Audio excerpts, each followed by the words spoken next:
आप में से कितने लोग हैं जो बहुत एक्साइटेड हैं आज के सेशन को लेकर के? तो अब मैं जैसे ही आपको नाम बताऊंगा उनका, जो हमारे आज के गेस्ट हैं, तो आपका जो एक्साइटमेंट लेवल है वो और बढ़ जाएगा। ये बताने से पहले कि गेस्ट कौन है, मैं आपको थोड़ा सा बताता हूं YouTube के बारे में। YouTube में क्या है कि पूरे वर्ल्ड की अगर बात करी जाए तो करोड़ों चैनल्स हैं जो अलग अलग जॉनर्स में हैं, अलग अलग कैटेगरीज में हैं। उसमें से दो बड़ी कैटेगरीज हैं, मोटिवेशन और एजुकेशन। पूरे वर्ल्ड में जो वर्ल्ड का नंबर 1 मोटिवेशन चैनल है वो मेरा है, और जो वर्ल्ड का नंबर 1 एजुकेशन चैनल है किसी इंडिपेंडेंट क्रिएटर का, वो उनका है, जो कि हमारे गेस्ट हैं। उनके 17 मिलियन से ज्यादा सब्सक्राइबर्स हैं। Please give an energetic and warm welcome to the one and only Khan sir.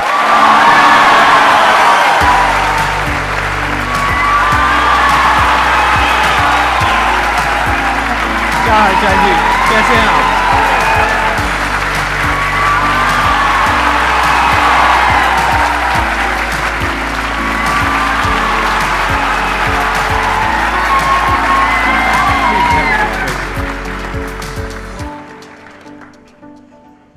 इससे पहले कि ऑडियंस आपसे कुछ पूछे या इंटरेक्ट करे, मेरे माइंड में एक क्वेश्चन है आपके लिए जी। जो बच्चे हैं वो आपके इतने दीवाने क्यों हैं, इतने पागल क्यों हैं आपके पीछे? मतलब मेरे कमेंट सेक्शन में भरा पड़ा था, खान सर कब आएंगे, खान सर कब आएंगे। मतलब ऐसा क्या जादू कर दिया आपने बच्चों के ऊपर? ये सवाल हम आपसे भी पूछते हैं, हमारे पे भी इतना कमेंट आया, इतना मेरे तो ऑफिस में लोग चले आए कि सर कब जा रहे हैं। अच्छा। क्योंकि हम लोग का तो एग्जैक्ट है वही पढ़ाना है। हाँ। तो देखिए, हम लोग का मेन है कि बच्चों को जो जरूरत रहती है कि अगर लड़का पढ़ने आ रहा है ना, उसके मन में कोई डाउट ना रह जाए। हम उसको कहते हैं कि हम तुम्हें पढ़ा रहे हैं, दम है तो भूल के दिखाओ, याद करके नहीं।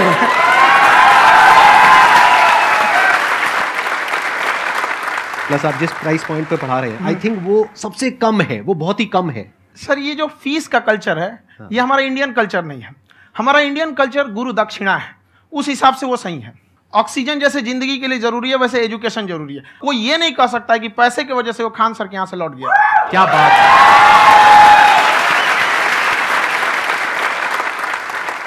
मैंने देखा कि आपका ये जो चैनल है कि ये पिछले 3 साल के अंदर अंदर ही ग्रो किया है। हमको जब चैनल शुरू हुआ तो एक दिन में हम 4-5 वीडियो बनाए।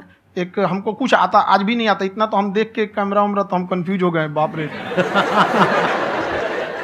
तो हम एक ही दिन में वीडियो शूट किया, पढ़ाने वाला टॉपिक था हमको। उसके बाद कभी वीडियो नहीं, 6-7 वीडियो एक ही बार शूट कर लिए। और एक जो थे जिनका कैमरा वगैरह था, मेरे पास कैमरे भी नहीं थे उस टाइम, और कैमरा 35,000 का था, तो 6 महीना इसी में लग गया, जो 35,000 इसी में फंस जाएगा। तो उनके कैमरे से शूट किए, उन्होंने कोई चार्ज लिया, उसके बाद हम छोड़ ही दिए। लॉकडाउन लगा, तब हम कहें आप कैसे पढ़ाएंगे, वो तो 1 दिन 2 दिन करते करते अचानक लंबा हो गया। तब हमको याद आया कि ओहो मेरा एक चैनल भी है वहाँ पे। तो उस समय उस पर लगभग 30,000 सब्सक्राइबर हो चुके थे।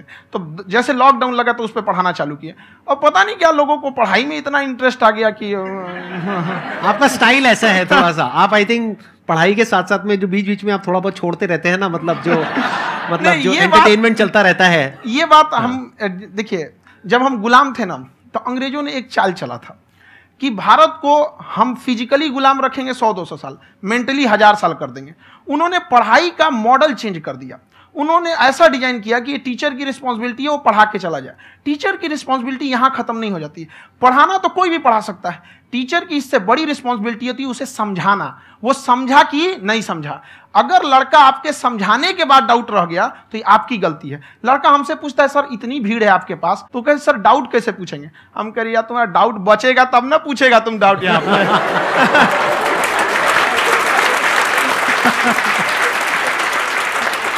कॉन्फिडेंस नेक्स्ट लेवल है खान सर का, मानना पड़ेगा। और शायद यही वजह है इनकी जो ग्रोथ है उसका। किसी ने शायद सपने में भी नहीं सोचा होगा कि पिछले 2 साल के अंदर अंदर जो आपके चैनल की ग्रोथ हुई है, जैसे आप खुद ही बता रहे हैं कि लॉकडाउन के टाइम पे आपके 30,000 के करीब सब्सक्राइबर्स थे, आज की डेट में 17 मिलियन है। और मेरा एक क्वेश्चन और है, इससे पहले कि ऑडियंस में से आपसे कोई क्वेश्चन पूछे, कि कई बार आप ऐसे भी टॉपिक्स टच करते हैं जो थोड़े से कंट्रोवर्शियल हैं या थोड़े से सेंसिटिव हैं, जिसके ऊपर बात करने की हिम्मत आई थिंक बहुत ही कम लोगों में है। तो आपको कभी ये नहीं लगता है कि कहीं ज्यादा तो नहीं हो रहा है, इसको थोड़ा रोक देते हैं, थोड़ा कम कर देते हैं? क्योंकि कोई लाइन ही नहीं है वैसे तो बोलने को, तो आप कुछ भी बोल दो, कितना भी बोल दो। हुई है कंट्रोवर्सी बहुत बार। एक्चुअली बचपन से हमको फौज में जाना था, और फौज वालों के लिए ये सब मायने नहीं रखता। उसको करना है मतलब करना है, तुम सामने कुछ भी रहो, डजंट मैटर।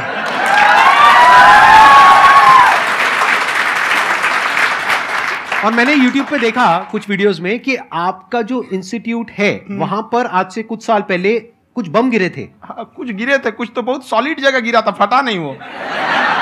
मतलब आपके आसपास? हाँ, बम को भी पता है कि टीचर की इज्जत किया जाता है। क्या बात है, क्या बात है।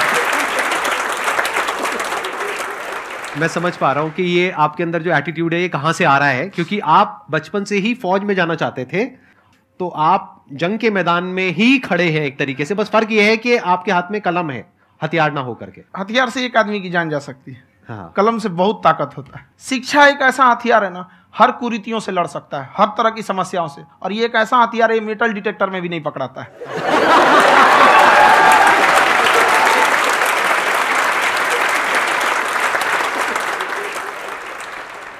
मेरा क्वेश्चन ये है कि अभी प्राइवेट ऑर्गेनाइजेशंस में पीटने का, पनिशमेंट का ये सिस्टम जो है खत्म हो गया है। हम आपके वीडियो में देखे हैं सर कि आप एक बड़ा सा रोल रखे रहते हैं, पुलिस वाला लाठी है वो, पुलिस वाला लाठी है, और स्टेज पे बुला के बच्चों को उसी से धुनाई शुरू कर देते हैं मस्त एकदम से, है ना। तो सर मतलब कि बच्चे मतलब कि डरते नहीं है आपसे, और इस तरीके से कैसे कनेक्टेड हैं आपसे, है ना। और एक और क्वेश्चन सर, यूपीएससी का जो आप अपना बैच स्टार्ट करने वाले हैं, ठीक है, उसके बारे में बताइए सर, क्योंकि मुझे मतलब कुछ इशू करना है सर, ठीक है। और संदीप सर को देख लिए, मेरा तो वैसे ही हो जाना है।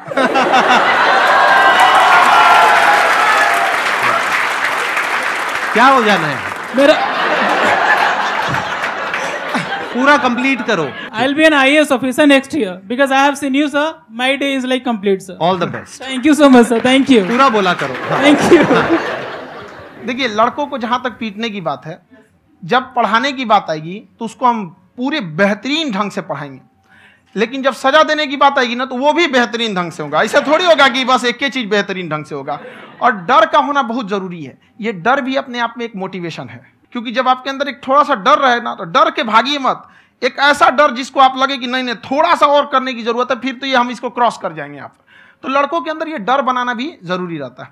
और रही बात यूपीएससी वाले की, जो आपने बोला, बहुत सारे लड़के वेट कर रहे हैं यूपीएससी की, क्योंकि 2-2.5 लाख फीस सारे लोग एफोर्ड नहीं कर सकते। और हमारा वही रहता है, हम तो ज़्यादातर हमारे स्टूडेंट देखेंगे तो किसी के रिक्शा वाला, सब्जी वाला, यही लोग, इनको तो 2.5 लाख रुपया, इनके पास पूरी संपत्ति नहीं होती है, फीस कहाँ से भरेंगे वहाँ पे, उसके बाद रहेंगे कहाँ से। तो ऑल ओवर इंडिया से, कश्मीर से कन्याकुमारी तक, गरीब से गरीब भी लड़का उसको पढ़ सकता है। यही कुछ 1000 रुपये मंथली, 12-14 हज़ार साल का पड़ेगा, खत्म हो जाएगा इतना में।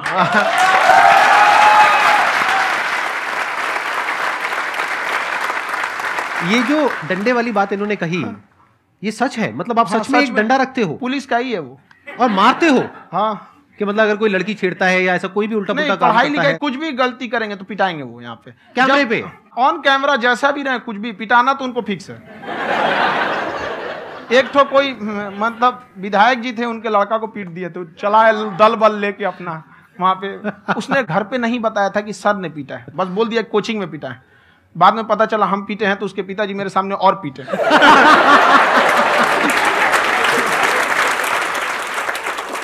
सर, आपका सबसे बड़ा डर क्या है आप दोनों का? फौजी को डरे नहीं लगता है, बाकी अफसर से पूछिए। आज के सेशन से पहले कोई डर नहीं था, लेकिन अब मुझे इनकी डंडे वाली कहानियां सुन करके डर लग रहा है कि कहीं मैंने गलती से कुछ बोल दिया और इन्होंने कहीं पीछे कुछ रखा हुआ है, और यही आ करके अगर इन्होंने मेरी पिटाई कर दी तो बहुत बुरा हो जाएगा। तो इसलिए हमको थोड़ा डर लग रहा है।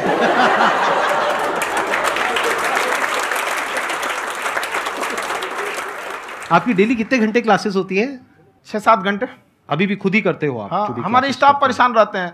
हम 1:30-2 बजे सोते हैं, सुबह 6 बजे उठ जाते हैं, परेशान रहते हैं। यार इतना क्यों करते हो, है ना? कभी तो उनको भी साथ-साथ लगना पड़ता है ना? उनको साथ-साथ लगना पड़ता है। हम जग गए तो कोई सोया थोड़ी रहेगा, परेशान रहते। दिन में सोते ही नहीं है बेचारा, कहीं कहीं जाके सोते रहता है। हम सीट बांध दिए कि भाई तुम इस समय सो जाना, तुम इधर सो जाना। आपकी शादी हो गई या नहीं हुई अभी? मेरी खुशहाली देख के आप आइडिया लगा सकते हैं।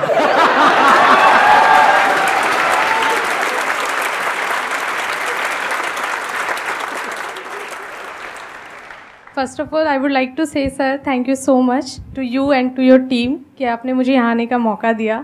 एंड सर अब तक मैंने आपको सिर्फ फ़ोन या लैपटॉप में ही देखा है दोनों को, आज फर्स्ट टाइम लाइव देख रही हूँ तो बहुत अच्छा लग रहा है। तो मेरा क्वेश्चन ये है सर आपसे जब हम लाइफ में कोई डिसीज़न लेते हैं कि हमें ये पर्टिकुलर चीज़ करनी है, और क्योंकि हम डिसीज़न लेते हैं तो हमारी आदत है कि पहले हम 4 लोगों से पूछते हैं कि तू बता तेरी क्या राय है, तू बता तेरी क्या राय है। तो उनमें से अगर कोई हमें कह देता है कि ये बेकार डिसीज़न है मत कर, तो हमारा माइंड कहीं ना कहीं डाइवर्ट होने लगता है और उसकी वजह से हम अपना डिसीज़न चेंज कर देते हैं। तो मेरा क्वेश्चन ये है कि कैसे हम अपने डिसीज़न पे स्टिक रहे, कैसे हम जो दूसरे के ओपिनियन है उनको अफेक्ट ना होने दें अपने ऊपर। दूसरे से सलाह लेने से पहले एक बार खुद उस पर रिसर्च कर लेना चाहिए, ताकि आप सामने वाला क्या सलाह दे रहा है आपको समझ में आना चाहिए। यहाँ पर ऐसा नहीं है कि कई बार ऐसे होते हैं कि दूसरे वाले को एक्सपीरियंस होता है, तो अगर आपको पहले से आइडिया है, उसके बारे में आप बेहतरीन ढंग से रिसर्च किए हैं कि क्या इसमें प्लस पॉइंट है क्या निगेटिव है, उसके बाद आप किसी से सलाह लेने जाइए। ये नहीं कि मन में सीधा बता गड़बड़ा जाएगा। तो वहाँ पे पहले आपको R&D करना पड़ता है, समझ में आया कि नहीं। और जिंदगी हो या गाड़ी, जीतेगा वही जो टाइम पे गियर चेंज कर रहा है। तो डिसीजन चेंज करना बहुत ज़्यादा गलत नहीं है। इन्होंने बहुत अच्छी बात कही है और मैं इसी बात में थोड़ा सा और ऐड ऑन करूंगा कि ये जो आपने कहा ना कि अपने डिसीजन पे स्टिक कैसे रहें, ये कोई अच्छी क्वालिटी नहीं है, क्योंकि टाइम टू टाइम आपको अपने डिसीजंस को चेंज करना होता है। जैसे आपने 4 लोगों से डिस्कस किया, कोई इंसान कुछ पॉजिटिव बोल रहा है, कोई नेगेटिव बोल रहा है, उससे फर्क नहीं पड़ना चाहिए। डिपेंड ये करता है कि वो जो बोल रहा है उसका बेसिस क्या है। क्या वो किसी नॉलेज या एक्सपीरियंस के बेस पे बोल रहा है या ऐसे ही कुछ भी बोल रहा है? ऐसे ही बोल रहा है तो फिर उसकी बात पे ध्यान क्यों दे रहे हो? अगर किसी नॉलेज या एक्सपीरियंस के बेस पे बोल रहा है, फिर चाहे वो पॉजिटिव बोल रहा है चाहे नेगेटिव बोल रहा है, दोनों ही मायने रखता है। उसके बाद में रिसर्च करनी है और फिर रिसर्च करने के बाद में फाइनल डिसीजन अपना खुद का होना चाहिए। अब वो डिसीजन उससे अलग भी हो सकता है जो आपने पहले लिया था, और वो सेम भी हो सकता है। सर मेरा क्वेश्चन दोनों से है आपसे, how to deal procrastination and laziness. हमारा ब्रेन है ना, ये बहुत आलसी टाइप का, इसको आराम खोजना पसंद है। अब थोड़ा सा भी अब इसको आराम की ओर लेके चले गए ना तो फिर उधर ही रहेगा। आप सोचेंगे 10 मिनट आराम कर लेते हैं ना, तो 10 मिनट 2 घंटा बना देगा। उसको टॉर्चर कीजिए, चल 10 मिनट बाद में। उसको आप उस पर हावी में, वो कह रहा है कि हमको आराम चाहिए, आपको हाँ आराम मिलेगा, पहले काम फिर मिलेगा आराम। तो आप उसके हिसाब से मत चल। आपका मन कर रहा है थोड़ा सा देख लेते हैं, कोई नोटिफिकेशन आया, आप कोई काम कर रहे हैं, क्यों पहले काम कर लीजिए, बाद में देखिएगा ना नोटिफिकेशन। आप हावी मत होने दीजिए यहाँ पे। अगर आप 5 मिनट भी थोड़ा सा लूज पड़े ना, थोड़ा सा कमर सीधा कर लेते हैं, 2 घंटा बर्बाद कर दिया आपको। हावी मत होने दीजिएगा उसको अपने ऊपर। प्रोक्रेस्टिनेशन को तोड़ने का एक ही तरीका है, सबसे छोटे लेवल पे ले जा करके उस गोल को तोड़ दो।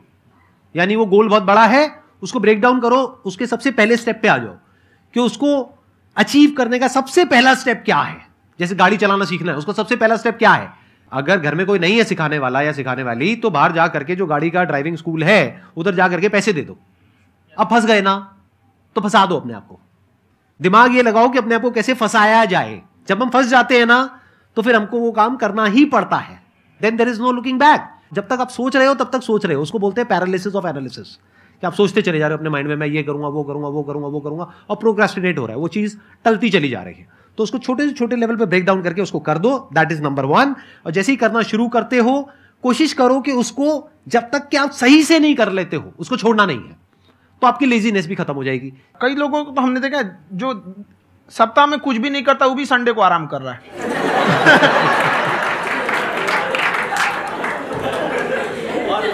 वैसे कहा भी जाता है कि अगर कोई काम आपको करवाना है ना तो ऐसे किसी इंसान को दो जो बिजी है। हाँ। ऐसे आदमी को मत दो जो खाली है। ये परफेक्ट एग्जाम।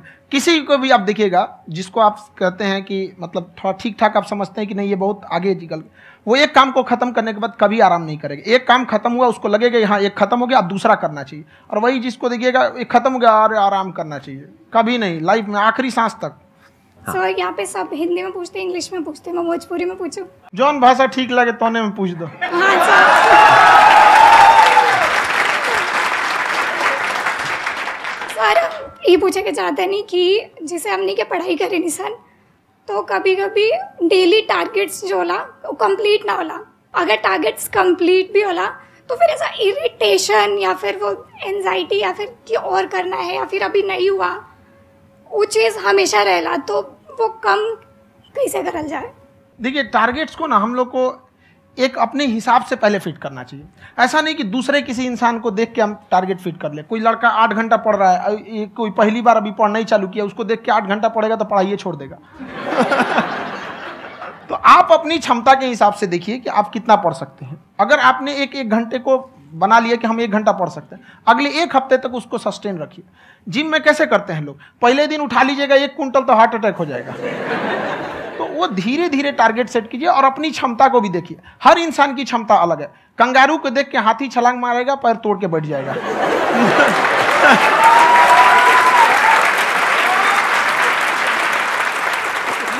अब संदीप सर का मोटिवेशन देख के इसका मतलब क्या कि ट्रेन के आगे खड़ा हो जाएंगे, ढकेल देंगे तुमको। हालांकि ऐसा कर देते हैं, लेकिन ऐसा करिएगा लोग नहीं, क्षमता पता होना चाहिए।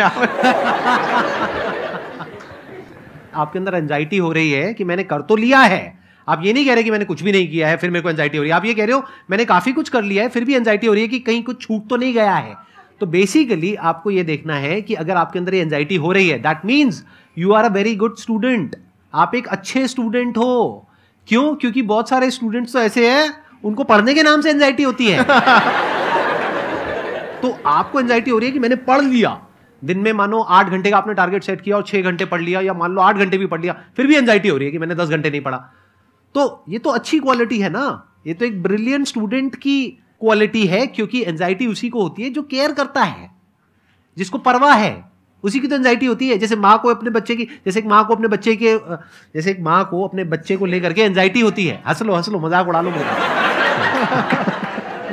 कोई बात नहीं, एडिट कर देंगे इसको हम। हाँ।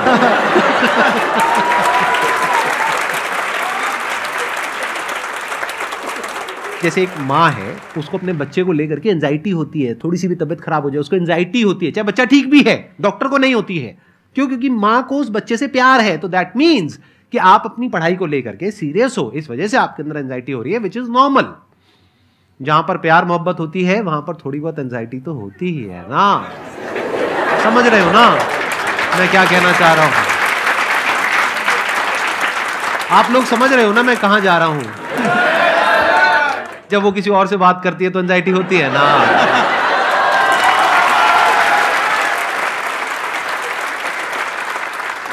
सर, आपकी स्टोरी हमने सुनी थी, तो एक टाइम आया था जब आप गंगा किनारे जाके बैठ गए थे, उस समय आपको कुछ समझ नहीं आ रहा था। तो उस समय मतलब आपने ये डिसीजन कैसे लिया कि अब आगे नहीं, यहाँ से वापस जाना है? रास्ता ही नहीं था। घर जाने के लिए एटलीस्ट 90 रुपये चाहिए थे, जेब में 40 रुपये थे। कैसे घर जाते हैं? और हम गंगा के किनारे चुपचाप बैठे बैठे हम कहें कि अब बहुत टेंशन हो गया, अब घर जाना चाहिए। रूम पे तो किराए के रूम पे ही आदमी सारे लोग रहते। गए वहाँ पे तो रूम लॉक हो गया था। तुम खटखटाए तो ऊपर से गुस्सा से बोले जो ऑनर थे, क्या टाइम हो गया है? तुम कहीं 9-10 बज रहा होगा। घड़ी देखिए तो 2 बज रहा था रात का, 2-2:30 बज गया था वहाँ। टेंशन में आप तो होता है, कई बार ऐसा समय आएगा कि लगेगा जैसे अब कुछ नहीं हो सकता है। तो इससे घबराना नहीं है। कभी कभी गुच्छे की आखिरी चाबी भी ताला खोल देती है। जो बातें आपने बताई कि घर में प्रॉब्लम ये तो बहुत लोगों ने फेस करी वहां पर, आप अकेले नहीं है, बहुत लोगों ने ये प्रॉब्लम्स फेस करी, बहुत तरह की प्रॉब्लम्स देखी, बहुत तरह की स्ट्रगल्स देखी, लेकिन वो सब इतने कामयाब नहीं हो पाए जितने कि आप हुए। तो आपके अंदर ऐसा कुछ ना कुछ है जो औरों के अंदर नहीं है। तो वो मैं जानना चाह रहा हूं कि वो ऐसा क्या था जहां से कि आपका दिमाग यहां तक सोच पा रहा है कि मैं पूरे इंडिया में इतने बड़े लेवल का चेंज लेकर के आ सकता हूं, एजुकेशन फील्ड में रेवोल्यूशन लेकर के आ सकता हूं। ये सोचना ही बहुत लोगों के बस का नहीं है। मेरी एक खुद की थिंकिंग, अगर हमको कोई 100 रुपये किसी काम के लिए दिया, हम सबसे यही कहते हैं, तो हम कोशिश करते हैं उसे 200 का रिटर्न दे। अगर कोई हमसे 200 रुपया फीस दे रहा है, 250 दे रहा है, तो हम उसको ये कोशिश करते हैं कि तुम्हें ऐसा लगे कि नहीं भैया हमने 10-20 हज़ार का पढ़ लिया यहाँ पर। वो ईमानदारी से कभी कमी नहीं। और हमेशा अगर हम प्रॉमिस X का करते हैं तो डिलीवर 4X करना चाहते हैं। ध्यान से सुनना और ध्यान से समझना इस फर्क को। अगर आप समझ पाए तो बहुत आगे जाओगे लाइफ में। एक वो होते हैं जो ये सोचते हैं कि हमें सब कुछ मिल जाए, हमें कुछ भी करना ना पड़े। दूसरी कैटेगरी होती है लोगों की जिनको जितना मिलता है उसमें भी चोरी चकारी करते हैं या कोशिश करते हैं कि उससे कम दे सामने वाले को जितना कि हमें मिल रहा है। तीसरी कैटेगरी होती है लोगों की, जो इनके जैसे लोग होते हैं, वो क्या करते हैं, वो ये सोचते हैं कि अगर मैंने किसी से 1 रुपए भी लिया, देखा जाए तो 200-250 रुपए कुछ भी नहीं होता है, 200-250 रुपए अगर मैंने लिया तो कैसे उसको 400 रुपए की वैल्यू दूं। ये जो थिंकिंग है ना, यही एक फर्क होता है एक ऐसे इंसान में जो बहुत आगे निकल जाता है और उस इंसान में जो मीडियोकर रह जाता है। आप अपने आप को अपने आप के ऊपर समय दीजिए, उसको डेवलप कीजिए। जब आप अपने आप के ऊपर खर्च करते हैं तो आने वाले समय में लोग गूगल पे आपको सर्च करते हैं। क्या बात है सर, ये आपने अभी बनाया है या ये कोई पुराना आपका वो है? बनते रहता है इसे, फ्लो में बन जाता है। आपके अंदर ना सर एक कवि छुपा हुआ है कहीं ना कहीं जो बाहर आना चाहता है। कभी ना कभी आपने सोचा होगा कुछ? हाँ, कभी कभी देखिए, एक चीज है, संगत का बहुत अच्छा असर पड़ता है। ये चीज को हमेशा, संगति का मतलब लोग हल्के में ले लेते हैं। संगति का मतलब होता है संग संग गति। तो अच्छे लोग के साथ रहेंगे तो संग संग अच्छी गति होती जाएगी, खराब में रहेंगे तो ये भी होता है। बट अपने आप को थोड़ा सोचना चाहिए कि हम केवल जी के मर जाएं इसके लिए नहीं आए हैं। लोग कहते हैं कि सर नाम क्यों नहीं बताते अपना। हमारी एक ही सोच है कि जाने के बाद इस दुनिया से हमको मतलब एक चीज देना चाहते हैं स्टूडेंट्स को, कि वो याद करें कि इस पैसे की भाग दौड़ की दुनिया में हर कोई दोनों हाथ से लूटने में लगा है खाली हाथ जाने के लिए। ये सबको लगा है। तो हर कोई को ये सोचना चाहिए कि था कोई इंसान जो इतने कम फीस में इतनी शिक्षा जो महंगी थी, जो कमाने का रास्ता था, उसको भी एकदम कंपटीशन इतना कर दिया कि अब लोगों को अपनी फीस बढ़ाने में डर लगता है कि अरे यार, लड़का कमेंट करता है कि खान सर इतना ले रहे हैं, आप बहुत बड़ा टीचर हो गए।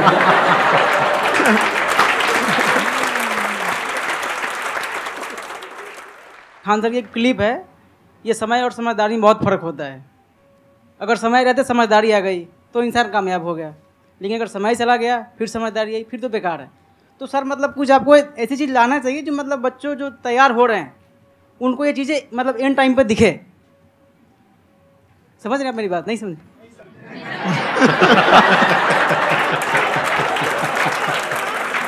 यही होता है सर, सर का मोटिवेशन ज्यादा हो जाता है। जब आप स्ट्रगलिंग फेज में हैं तो कम से कम चीजों को अपने ऊपर खर्च कीजिए, ज्यादा से ज्यादा सीखने में खर्च कीजिए। अगर आपको राजा बनने का शौक है तो गुलाम की तरह मेहनत करना सीखिए, तब राजा बनेंगे।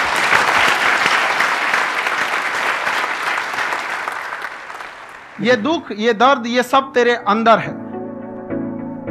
तू अपने बनाए इस पिजड़े से बाहर निकल के देख, तू अपने आप में एक सिकंदर है।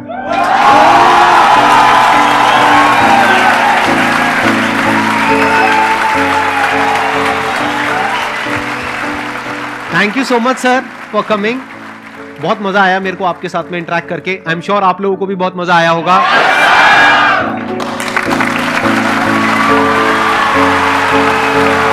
Thank you so much.